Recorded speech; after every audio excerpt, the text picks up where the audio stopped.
টাইগারহীন বিশ্বকাপে গ্যালারিতে শূন্যতা, ফ্রি টিকিট বিলিয়েও যাচ্ছে না দর্শক ধরে রাখা। কোন আইনে পাকিস্তান দিল ভারত ম্যাচ বয়কটের ঘোষণা? আইসিসির সাথে আরেকবার টেবিল ফাইটের পালা।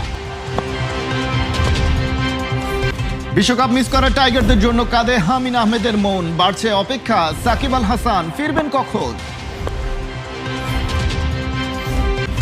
আর অনূর্ধ্ব নারী সাফে বাংলাদেশ খেলো বড় ধাক্কা, পিটার বাটলারের কৌশলে ভারতের বিপক্ষে 4-0 হেরেছে ওরা। টাইগার শূন্য বিশ্বকাপ, আর তাই যেন বিশ্বকাপের গ্যালারিতে নেমেছে নিস্তব্ধতা। বাংলাদেশের মতো দক্ষিণ এশিয়ার অন্যতম জনপ্রিয় দল না থাকায় টি-20 বিশ্বকাপের জৌলুস যে কতটা ম্লান হতে পারে তার সবচেয়ে বড় প্রমাণ মিলছে কলকাতার ইডেন গার্ডেন্সে।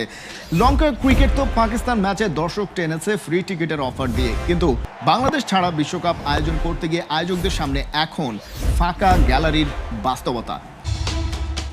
কথায় আছে না, take the risk or miss the chance. Cricket বিশ্বে ভারতীয় আধিপত্যের বিরুদ্ধে প্রশ্নের জায়গায় একদম ফুল স্টপ বসাতে বিশ্বকাপে বাংলাদেশকে বাদ দিয়ে সেই রিস্কটা ঠিকই নিল আইসিসি, কিন্তু চান্সটা হাত থেকে যাবে অবস্থা। কিন্তু কেনই বা এমন পরিস্থিতি, কি বা হয়েছে? প্রশ্নের উত্তরটা দেয়া যাক পাল্টা প্রশ্ন করে। ক্রিকেট মানেই গ্যালারির গর্জন, জনসমুদ্রের ঢেউ আর উন্মাদনার বিস্ফোরণ। আর সেই ক্রিকেটের সবচেয়ে বড় মঞ্চ বিশ্বকাপে যদি গ্যালারি খা করে, তাহলে প্রশ্ন উঠতেই পারে, কোথায় হারালো বিশ্বকাপের জৌলুস?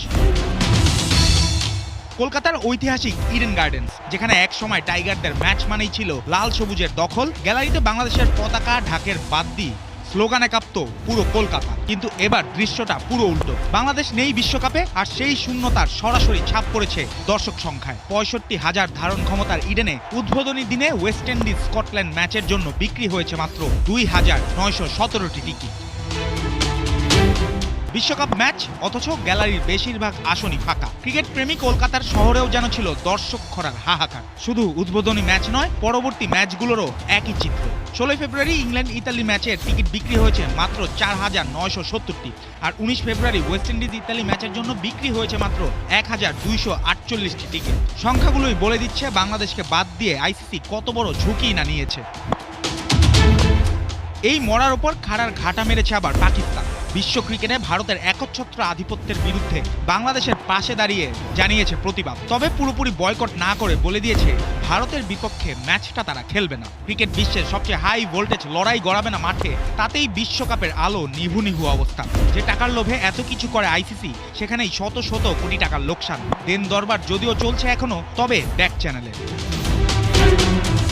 বাংলাদেশের জায়গায় স্কটল্যান্ডকে খেলিয়ে যেন দর্শকদের আরও দূরে ঠেলে দেওয়া হয়েছে। ইউরোপিয়ান একটা দেশে ক্রিকেটের খবর আর কজনই বা রাখে? কলকাতা মোহামেডান স্পোর্টিং ক্লাবের বাইরে থাকা টিকিট কাউন্টারগুলো পড়ে আছে ফাঁকা। বিশ্বকাপের মতো মেগা ইভেন্টে এমন দর্শক সংকট আগে কখনো দেখা যায়নি।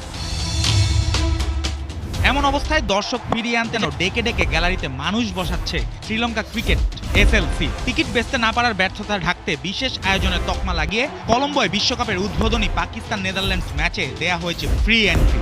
ভাবুন তো, যেখানে বিশ্বকাপের মতো আয়োজনে টিকিট পাওয়াই ছিল সোনার হরিণ, সেখানে বিশ্বকাপের আমেজ ছড়িয়ে দিতে বিনামূল্যে বিলিয়ে দেওয়া হচ্ছে উদ্বোধনী ম্যাচ দেখার আসন। সেখানেও ফাঁকা পড়েছিল অনেক সিট। অথচ বিশ্বকাপ মানেই হওয়ার কথা ছিল গ্যালারির গর্জন, উত্তেজনার ঢেউ আর ক্রিকেটের মহা উৎসব। কিন্তু এবার সেই মহা উৎসবেই যেন নেমেছে অদ্ভুত এক নিস্তব্ধতা। টাইগারদের শূন্যতায় ফাঁকা ইডেন, আর পাকিস্তানের অনুপস্থিতিতে হারিয়ে যাচ্ছে বড় লড়াইয়ের রোমাঞ্চ। প্রশ্নটা এখন শুধু টিকিট বিক্রির নয়, শুধু টাকার অঙ্কেরও নয়। প্রশ্নটা বিশ্বকাপের প্রাণ বেঁচে থাকা। কারণ ক্রিকেট শুধু মাঠের খেলা নয়, ক্রিকেট বাঁচে দর্শকদের হৃস্পন্দনে। আর সেই স্পন্দন থেমে গেলে বিশ্বকাপও হয়ে পড়ে শুধু একটা আয়োজন, উৎসব নয়।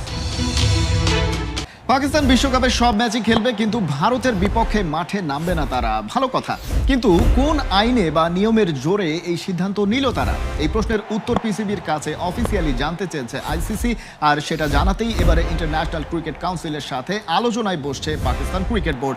বাংলাদেশের প্রতি আসা নিরাপত্তা হুমকির যুক্তি না মেনে টাইগারদের রিপ্লেসমেন্ট হিসেবে স্কটল্যান্ডকে বিশ্বকাপে যুক্ত করে আইসিসি। এই অনাচারের প্রতিবাদ হিসেবে পাকিস্তান সরকার ঘোষণা করে তারা বাংলাদেশের পাশে দাঁড়াতে চায়, আর সেজন্য তারা ভারতের বিপক্ষে ম্যাচ খেলতে তাদের ক্রিকেট দলকে ক্লিয়ারেন্স দেবে না। তবে টুর্নামেন্টের বাকি ম্যাচ খেলতে পাকিস্তান সরকারের আপত্তি নেই, যেহেতু সিদ্ধান্ত পিসিবি নিয়েছে দেশটির সরকার, তাই পার্টিসিপেশন এগ্রিমেন্ট এখানে কার্যকর হওয়ার কথা নয়। এর আগে এই যুক্তি দেখিয়ে পাকিস্তানের বিপক্ষে ম্যাচ এড়িয়েছে ভারত, যেটাকে বলা হয় ফোর্স মেজর ক্লজ। তবে আইসিসি ফিরতি চিঠিতে পিসিবির কাছে ব্যাখ্যা চেয়েছে কেন তারা ম্যাচ খেলতে বাধ্য না, আর সেই ব্যাখ্যা দিতেই আইসিসির সিইও সঞ্জয় গুপ্তার সাথে বৈঠকে বসতে যাচ্ছে পাকিস্তান ক্রিকেট বোর্ড। নিজে খেলেছেন আইসিসি ট্রফিতে টাইগারদের জন্য, তাই মন কাঁদে মাইলস ব্যান্ডের হামিন আহমেদের। সাকিব আল হাসানকে বাংলাদেশের সর্বকালের সেরা মনে করেন হামিন। তার দেশে ফেরার খবরে খুশি, তবে মাশরাফির জন্য আক্ষেপ হামিন আহমেদের। মিরপুরের অদম্য টি-20 কাপের কনসার্টে এসে ক্রিকেট নিয়ে আড্ডা দিয়েছেন খেলা জুড়ে। এই যুগের অনেকেই হয়তোবা মাইলস এবং হামিন আহমেদকে শুধু গায়ক হিসেবেই চিনেন, কিন্তু হামিন আহমেদের একটা ব্যাকগ্রাউন্ড আছে। তিনি ক্রিকেট খেলেছেন লম্বা সময়, 1986 আইসিসি ট্রফিতে বাংলাদেশকে প্রতিনিধিত্ব করেছেন। সেই মানুষটা যখন মিরপুরে এসেছে, গান গেয়েছে, সেই ফিলিংসটা আসলে কেমন ছিল? অতুলনীয়। আই লাভ ক্রিকেট, আর আমাদের মধ্যে ক্রিকেটার সবাই ক্রিকেটার। এ হলো শুধু ভিডিও গেমে ক্রিকেটে পারবেন না ওর সাথে, এই নিয়েও একটা ক্রিকেটার। যাই হোক, so that's Miles cricket action. আপনি আবাহনীতে খেলেছেন, মোহামেডানে খেলেছেন, আজাদ স্পোর্টিংয়ে খেলেছেন, লম্বা সময় ক্রিকেটের সঙ্গে ছিলেন, নানু ভাইদের সঙ্গে বা ওই সময়কার যারা আছেন তাদের সঙ্গে আপনার একটা গুড রিলেশন। বাংলাদেশ আসলে বিশ্বকাপে খেলছে না, আপনি এসে ঠিক যেই সময়টা আসলে পারফর্ম করছিলেন ওই সময়টায় বাংলাদেশ কলকাতায় থাকতে পারতো, বিশ্বকাপের ম্যাচ খেলতে পারতো। কতটা খারাপ লেগেছে? খারাপ লাগে, তারা মাস্ট বি ভেরি ডিসঅ্যাপয়েন্টেড। কারণ অনেকের হয়তো নেক্সট ওয়ার্ল্ড কাপ খেলা নাও হতে পারে না, মানে এটা একটা সুযোগের ব্যাপার। আজকে এই টিমের মেম্বাররা বলতে পারতাম আমি 26-এর টি-20 ওয়ার্ল্ড কাপের মেম্বার ছিলাম। যারা প্রফেশনালি ক্রিকেট খেলে তাদের জন্য অনেক বড় ব্যাপার, but decision made, we can talk. দেশের allrounder, বিশ্বসেরা allrounder Shakib Al Hasan allrounder, তিনি আসলে ব্যাক করছেন, এরকম একটা কথা শোনা যাচ্ছে। আপনি তো ক্রিকেটের ফ্যান, সো ওই জায়গা থেকে যদি বলেন এই নিউজটা আপনাকে আসলে কতটুকু নাড়া দিয়েছে? It's always good to know যে Shakib will play, Shakib will come back. He is the best ever Bangladeshi player so far. এবং ওর অ্যাবসেন্সটা ক্রিকেট থেকে is something that I think cricket fans don't want to C.